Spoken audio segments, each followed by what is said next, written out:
Chères autorités, chers parents, distingués invités, bonjour. Je réponds au nom de Magnon Kapent, âgé de 15 ans. Je réside à Kalemi dans la province de Tanganyika.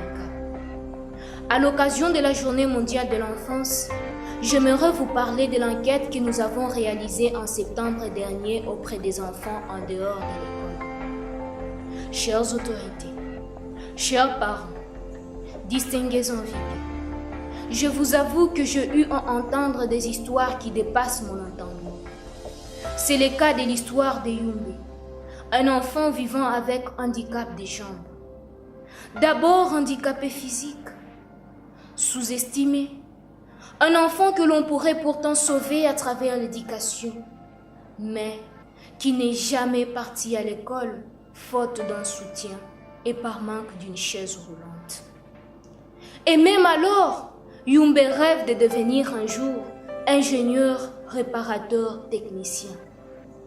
Mais comment pourrait-il y arriver sans éducation?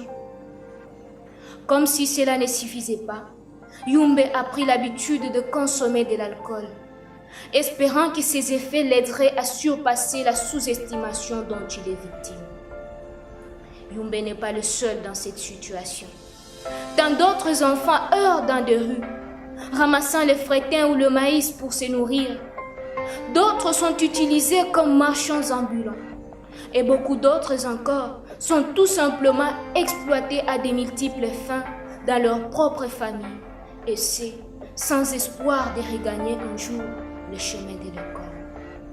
Pourtant, tous ces enfants ont droit à l'éducation et à la protection, tel que stipule l'article 13 de la loi portant protection de l'enfant, ou carrément l'article 28 de la Convention relative aux droits de l'enfant, qui stipule que l'enfant a droit à l'éducation et l'État a l'obligation de rendre l'enseignement primaire obligatoire et gratuit. Chères autorités, même notre Constitution, en son article 43, parle de l'éducation. Mais pour dire vrai, la République démocratique du Congo affiche un pourcentage inacceptable des enfants en dehors de l'école. Il ressort de l'enquête générale que sur l'ensemble de la République, pour les 447 enfants interrogés, 33% d'entre eux vivent avec handicap et 46% de leurs parents sont au chômage. Parmi les faits ayant marqué notre questionnement auprès des enfants en dehors de l'école, nous pouvons citer le fait que une grande majorité d'entre eux n'a jamais quitté l'école de son propre gré. 2. La plupart d'entre eux aimeraient exercer une carrière qui nécessite qu'ils rejoignent le chemin de l'école. 3. Beaucoup parmi eux aimeraient retourner à l'école et faire de grandes études. 4. Ils se sentent souvent discriminés par rapport aux autres enfants qui vont à l'école, mais pensent avoir beaucoup de capacités. 5. Ces enfants ont tous des idées pour ce qu'il faudrait améliorer à l'éducation ou à l'enseignement. Vous comprenez donc qu'abandonner cette catégorie d'enfants, c'est mettre en péril ces si grands atouts pour l'avenir de la République démocratique du Congo. La question est alors celle de savoir que faire et comment faire. La plus grande tâche pour la résolution de ces problèmes revient à vous, chères autorités et chers parents. Car si à première vue, on pouvait s'imaginer que ces milliers d'enfants qui n'ont pas demandé de naître se retrouvent en dehors de l'école par leur propre gré, notre interaction avec ces derniers nous a révélé qu'ils ne sont que des victimes.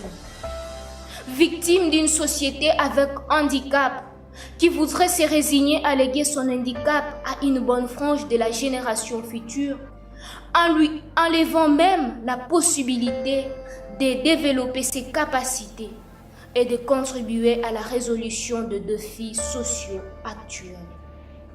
Pourtant, il devrait être une fierté pour chaque parent de veiller à ce que ses enfants relèvent plus de défis que lui-même. Chères autorités, chers parents, Pourriez-vous nous dire ce qu'ont fait nos milliers d'amis en dehors de l'école pour ne pas mériter d'être ce que vous êtes aujourd'hui? Il n'est jamais tard pour agir, dit-on. Il vous suffira juste de prendre les mesures ci-après. 1.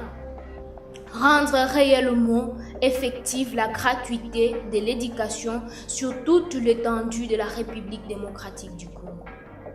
2. Assurer la construction ou la réhabilitation des écoles en tenant compte des différents types d'handicap des enfants. 3. Permettre aux enfants de se choisir librement leur orientation. 4. Arrêter l'exploitation des enfants à des fins multiples et la discrimination des enfants avec handicap au sein de leur famille.